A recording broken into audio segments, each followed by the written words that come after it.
പഠിത്തവും അറിവും കൂടിപ്പോയത് കൊണ്ടാണോ എന്നറിയില്ല, ബിന്നിക്ക് അനീഷിനെ ചൊറിയാൻ ഒരു പ്രത്യേക ഇഷ്ടമാണ്. പല പ്രാവശ്യവും നമ്മളത് കണ്ടിട്ടുണ്ട്. കഴിഞ്ഞ ദിവസം ഉണ്ടായിരുന്ന ഒരു ടാസ്കിനകത്ത് ബിന്നിക്ക് ഫസ്റ്റ് കൊടുത്തില്ല, മറിച്ച് കൂടെ ഉണ്ടായിരുന്ന ആൾക്ക് ആണ് ഫസ്റ്റ് കൊടുത്തത്.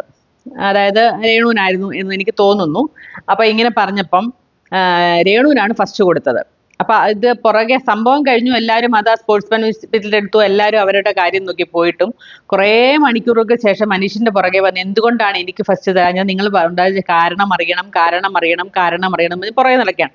അനീഷ് പറയുന്നുണ്ട്, സത്യം പറഞ്ഞാൽ അങ്ങനെ ആരും നമ്മൾ ജഡ്ജസിനോട് ചെന്ന് കഴിഞ്ഞാൽ എനിക്ക് എന്തുകൊണ്ടാണ്, നമ്മൾ കലോത്സവങ്ങളിലൊക്കെ കാണാറുണ്ടെങ്കിൽ പോലും അതത്ര കോമൺ അല്ല. ഓക്കെ അപ്പം നേരത്തെയും ഇതുപോലൊരു വിഷയം ഉണ്ടായപ്പോൾ അനീഷിന്റെ പുറകെ നടന്ന് ഇതുപോലൊരു വിഷയം ഉണ്ടാക്കുന്നതൊക്കെ നമ്മൾ കണ്ടതാണ്. അപ്പൊ ഇന്നിപ്പം നടക്കുന്നത് എന്താണെന്ന് അറിയാമോ?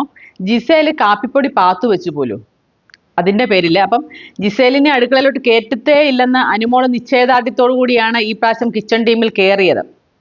പക്ഷേങ്കില് ഇന്നലെ ജിസേൽ ഇന്ന് ചപ്പാത്തി പരത്തുന്നത് നമ്മൾ കണ്ടു.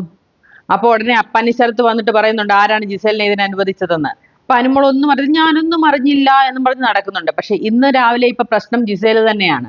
ജിസേൽ കാപ്പിപ്പൊടി പാത്തു. ഇന്നലെ കാപ്പിപ്പൊടി തീർന്നു, കാപ്പിപ്പൊടി ഇല്ല എന്ന് ഇന്നലെ ഉച്ചയ്ക്ക് തീരുമാനിച്ച് തീർന്നതാണ് സംഭവം. പക്ഷെ ഇന്ന് രാവിലെ എവിടുന്നാണ് കാപ്പിപ്പൊടി വന്നത്? അപ്പൊ ജിസേൽ പാത്തു വെച്ചാണെന്ന് അറിഞ്ഞു. ജിസേൽ പറഞ്ഞത് അത് നിങ്ങൾ കണ്ടുപിടിക്കണമായിരുന്നു, ഞാൻ ഇന്നലത്താ വെച്ചത്, നിങ്ങൾ ഇത്രയും പേരില്ലേ, നിങ്ങൾക്ക് കണ്ടുപിടിക്കാനുള്ളതല്ലേ ഉള്ളൂ, ഞാൻ എൻ്റെ ബെഡ്റൂമിലല്ലോ കൊണ്ടുവച്ചെന്നൊക്കെ അവർ പറയുന്നുണ്ട്.